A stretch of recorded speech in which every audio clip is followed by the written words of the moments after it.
Hari Om. I welcome you all to another session in English literature. Today, however, the discussion is no different. We'll still be talking about music as we had learned in the last session, in the last lesson that we did. We had already learned about Evelyn Glennie and how Evelyn Glennie emerged as a world famous musician despite her physical ailments, despite her hearing disability. But today, before I start off with the lesson, I want to tell you a bit about Indian culture and Indian tradition. If you talk about India as a country, India has always been believed to be a country that has been producing jewels. By jewels, I don't mean just rubies, emeralds, diamonds. No. By jewels here, I mean people who were like jewels, who were no less than jewels. India is also called a land of culture where different cultures conglomerate. India is also called, the land of spices. And let me tell you, India is also applauded for the rich cultural heritage that it has. Now, if you talk about the rich cultural heritage, one field, apart from everything else, makes India outstanding, and that is traditional Hindustani music or traditional Indian classical music. By the time you realize the transition that you have, that you are facing as an Indian boy or Indian girl, today you are more into listening to rock, jazz, hip hop, pop, so on and so forth. But then something that really was first born out of the womb of India's culture was traditional Indian classical music. That brings me to today's topic. Today we'll be discussing about somebody who is no less than a legend, and his connection with Indian classical music is unparalleled. You must have heard about Ustad Allah Rakha, Ustad Zakir Hussain, Pandit Hariprasad Chaurasia, and many such people related to different musical instruments. But today we'll be talking about somebody and his connection with one particular instrument has been so unique that not only the legend that we are going to talk about, but also the instrument has entwined in our lives in a very, very promising manner. Today we are going to talk about Ustad Bismillah Khan Sahab. Born in the year 1916, Ustad Bismillah Khan Sahab, the recipient of Bharat Ratna, Padma Shri, Padma Bhushan, Padma Vibhushan, the highest awards conferred upon an individual by the Indian government, took Shehnai to international heights. Shehnai, my friends, you are not new to the instrument, or I should say, the instrument is not new to you. You must have heard the melodious rendition delivered by the Shehnai people, the Shehnai players rather. And the beautiful pieces that you've been hearing on weddings, on other cultural programs, is a gift by this one legend, Ustad Bismillah Khan Sahab. However, unfortunately, the world lost him in the year 2006. But through this story, we will see how much Ustad Khan Sahab was entangled with that wind instrument. Shehnai falls under the category of a wind instrument, just like flute, just like pan flute. So we are going to see Ustad Bismillah Khan Sahab's divine connection and how this particular instrument has been a source of divinity as well. Let's continue. Emperor Aurangzeb banned the playing of a musical instrument called pungi. Now, pungi as a word is not new to you. Let me tell you, pungi was a musical instrument that was played way back in the Mughal times, and it had a very shrill and very nasty kind of a sound. It was like pa pa pa pa pa pa. That was a sound. And Emperor Aurangzeb banned the playing of this particular instrument. Why? Because it had a shrill, unpleasant sound. Pungi became the generic name for reeded noisemakers. Anybody who wanted to make like anybody who made noise, pungi was associated with those people. Now, even during Durga Puja, even during Diwali, you find boys, even we did it when we were small boys and girls. They play these paper pipes, and they are very, very noise making paper pipes that we play. They have a very, very obnoxious kind of a sound. Somehow, pungi could not be allowed by Aurangzeb because, after all, it was a royal palace, and how could he allow an instrument that was so, grotesque, so gruesome, kind, and absolutely non-melodious to be played in the royal court, which is the reason he stopped it, he banned it. Few had thought that it would be revived one day. A barber of a family of professional musicians who had an access to the royal palace decided to improve the tonal quality of pungi. He chose a pipe with a natural hollow stem that was longer and broader than the pungi, and made 7 holes on the body of the pipe. When he played on it, closing and opening some of these holes, soft and melodious sounds were produced. So, the area in the story, you can very well understand that this barber who belonged to the family of professional musicians somehow made 7 holes on the pipe. Now, why did he make 7 holes on the pipe? Because according to Indian traditional music, according to Indian classical music, there are sat sur, when we say 7 notes, starting from sa, re, ga, ma, pa, dha, ni. So from sa to ni, these notes are very important as far as Indian music is concerned, just as in the English classical music, they have do, re, mi.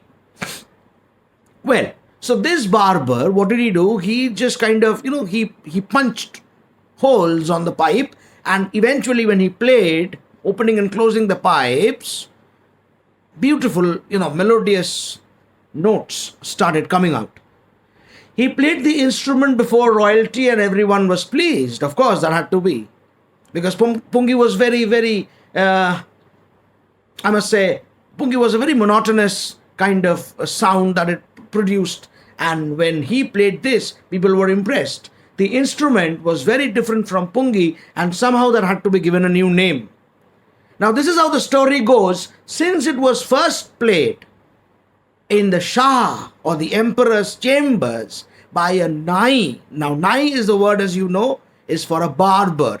So, since it was played in the Emperor's court for the first time by a barber, that is how the two words Shah and Nai came together to be formed as Shehnai. And that is how, this word was born, this instrument was born, that was later on mastered by Ustad Bismillah Khan, and that created tremendous, hullabaloo, I must say. I must not use the word hullabaloo because that makes disturbance. I'm sorry. But then that created immense sensation and ecstasy on the international musical platform.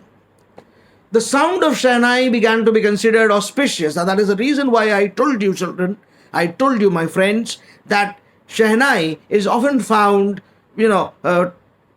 as an instrument.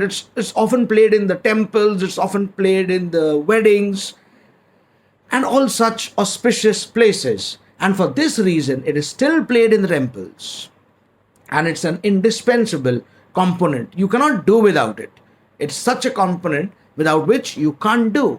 And that is the reason in the past, now Shehnai in the past was a part of the Naubat, or the traditional ensemble of 9 instruments. So there were the other instruments also. You had the tabla, you had the sitar, you had tanpura, you had harmonium, and Shehnai found its place in Naubat. It became a part of the Indian musical fraternity, or fraternity of the instruments rather, and somehow Shehnai found a very special place in the musical arena. Shehnai is also played in the North Indian weddings. Even today, they play in South India. You find Shehnai being played in many of Bengali weddings. That's very true. The credit for bringing this instrument onto the classical stage goes to Ustad Bismillah Khan, and that is how we are going to discuss about Ustad's role in shaping, in forming, and in conceptualizing the notes of the Shehnai, or the instrument Shehnai on the whole. As a 5-year-old boy, Bismillah Khan played Gilli Danda. Now, Gilli Danda is a very famous Indian sport, just like cricket. Cricket is much more advanced though. Gilli Danda, everybody is aware of it, near a pond in the ancient estate of Dumrao in Bihar. So, Shehnai, as a traditional instrument, was basically, I must say, it emerged from Bihar, because Khan Sahab belonged to Bihar. He would regularly go to the nearby Bihariji temple to sing the Bhojpuri Chaita. Now, at this point of time, I want you to understand a very, very beautiful lesson that this particular chapter has to offer to us. Any form of art is about devotion, is about dedication, is about bringing people together and bringing cultures together. Khan Sahab, being a Muhammadan, being a Muslim, having conviction in Islam, his divinity, his spirituality was not categorized. Because every chapter that we talked about so far, you talked about Evelyn Glennie also, you saw, it is more important to be a good human being than anything else in the world. So, Khan Sahab, a child from Bihar, he used to go to sing to the temple, the Bhojpuri Chaita, at the end of which he would earn a big laddu weighing 1.25 kgs and a prize that was given by the local Maharaja. This happened 80 years ago, from when the story was written. 80 years ago that happened, and as a little boy has travelled far to earn the highest civilian award in India, the Bharat Ratna. As I told you, Khan Sahab was the proud awardee of so many awards. Now, he was born on 21st March 1916. Bismillah Khan belongs to a well-known family of musicians from Bihar. His grandfather, Rasul Bakhsh Khan, was the Shehnai Nawaz of the Bhojpur King's Court. Shehnai Nawaz relates to a court musician. The gentleman used to play Shehnai in the King's Court. His father, Paigambar Bakhsh, and the other paternal ancestors were also great Shehnai players. So this is how he had been observing, just like Evelyn Glennie used to observe how Ron Forbes taught her how to observe the functioning of the instrument, the vibrations that Evelyn Glennie used to feel.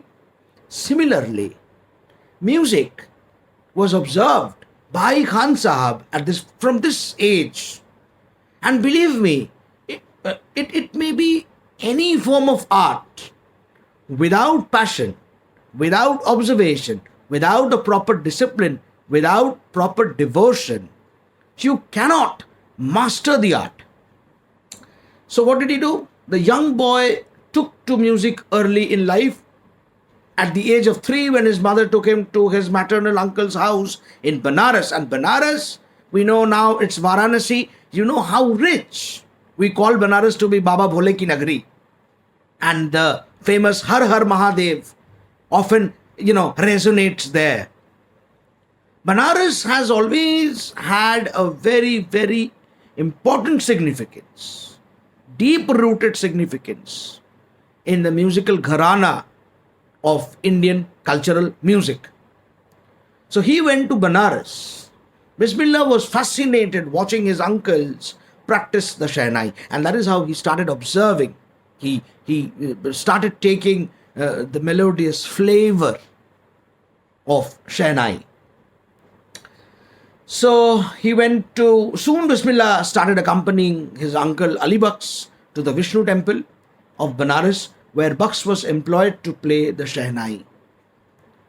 No religion, no caste, no creed, no color, no sex, no gender, no narrow-mindedness dwelt in their hearts.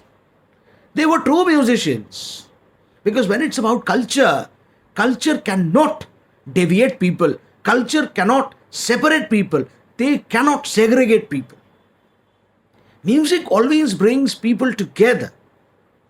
And that is what has to be learned from Khan Sahab's biography. To some extent, it's a biography. We have to take the essence. We have to take, the element of unity from this particular story. Because if you are a musician, how does it matter if you are in the temple, or you are in the mosque, or you are in the Gurudwara, or you are in the church, or you are in any religious arena? Ultimately, your religion becomes music, and that is the reason Evelyn Glennie's religion became music. Bismillah Khan Sahab's religion was music. We human beings, we have divided the world in the name of culture, religion, caste, creed, gender, blah, blah, blah, blah, blah.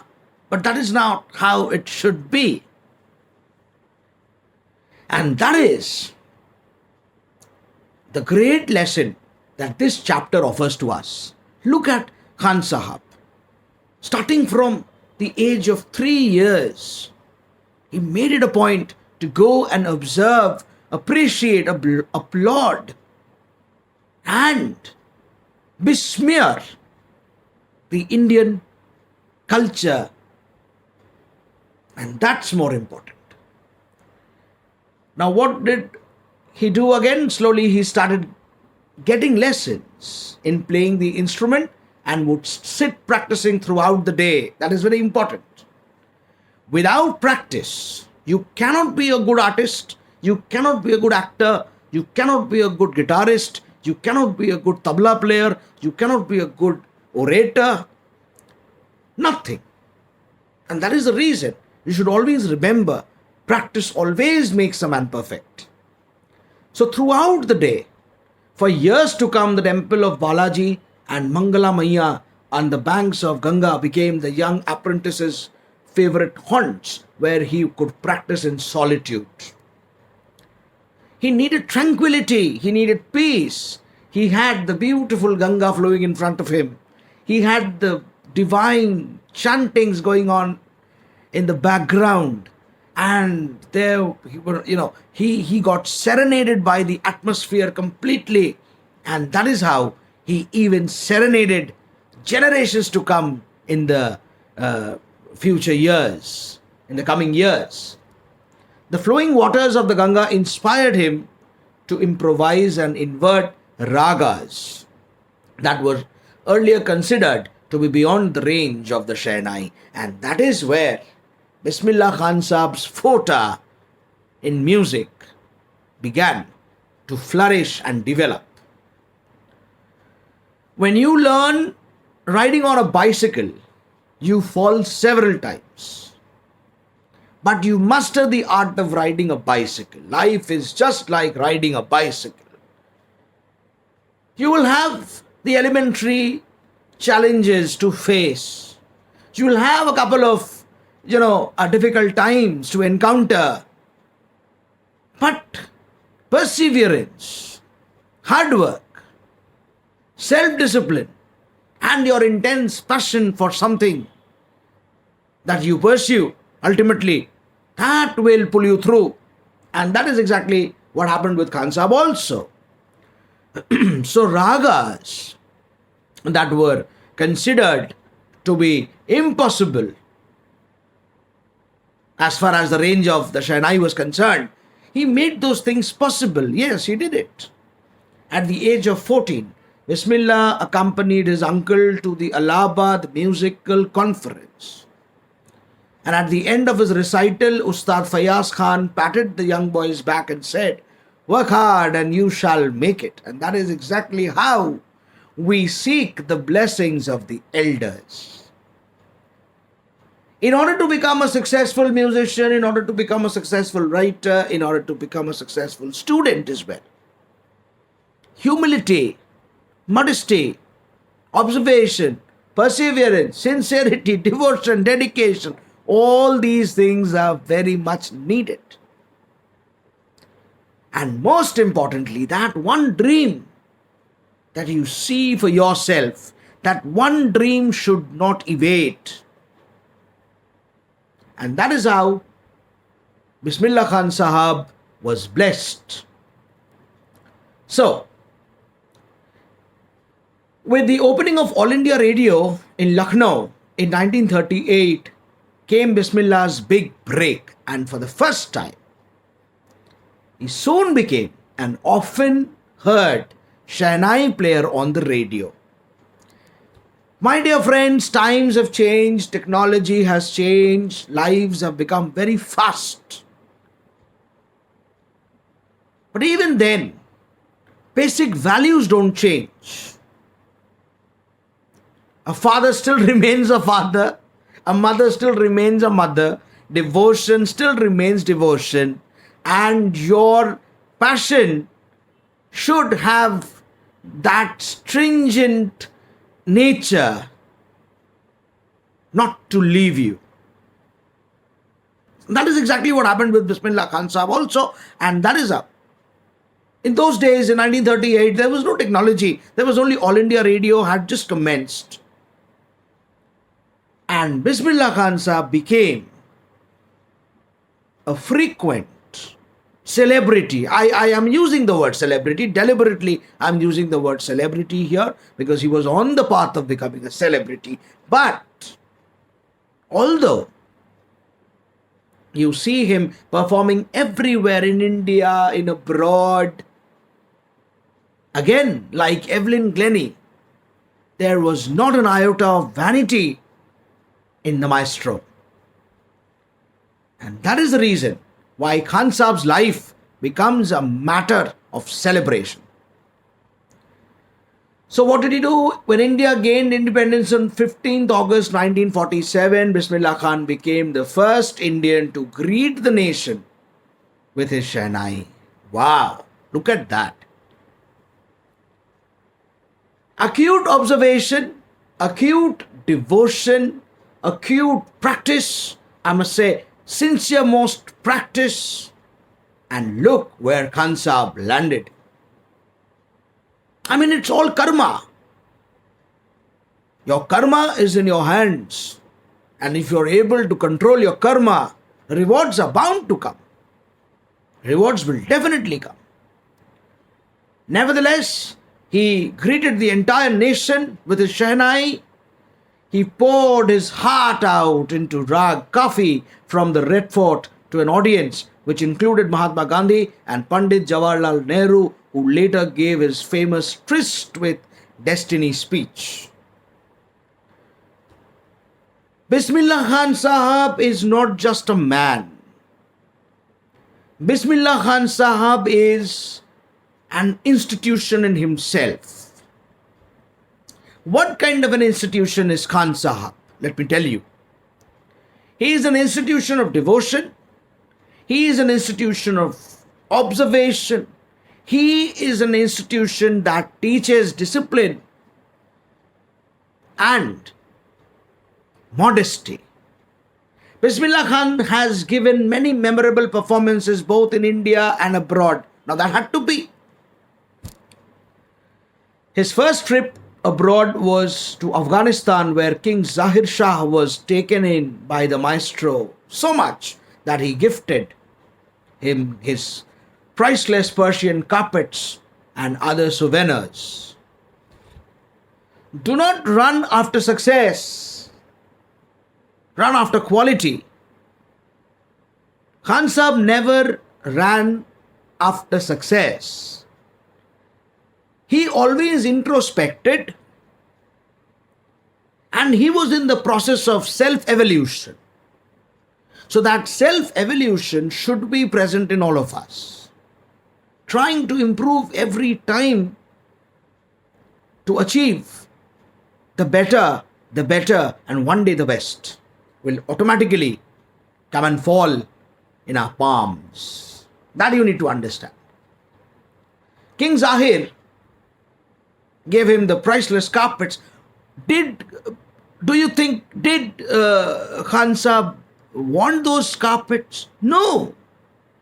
What mattered to Khan Sahab is his devotion, his austerity that he had in him. The austerity, the penitence that he practiced, and his instrument that he played. The king of Afghanistan was not the only one to be fascinated with Bismillah's music. Film director Vijay Bhatt was also impressed, and he was so impressed after hearing Bismillah play at a festival that he named the film after him, and that was called Goonj Uthi Shehnai. So it was basically a Bollywood film that was Vijay Shah's film, where the name itself, Vijay Bhatt. So the name of the film itself was coined after Shehnai. Today in this part of the lecture, I want you to go through the text till this much. And please, I request you to keep a good dictionary in front of you every time you read, and the text in front of you. Otherwise, you will not be understanding the video at all. You will not like it also. And if you have any doubts, please do come back. Get back to me. And definitely I'll try my best to clear your doubts. With that, I come to the end of today's lecture. Hari Om.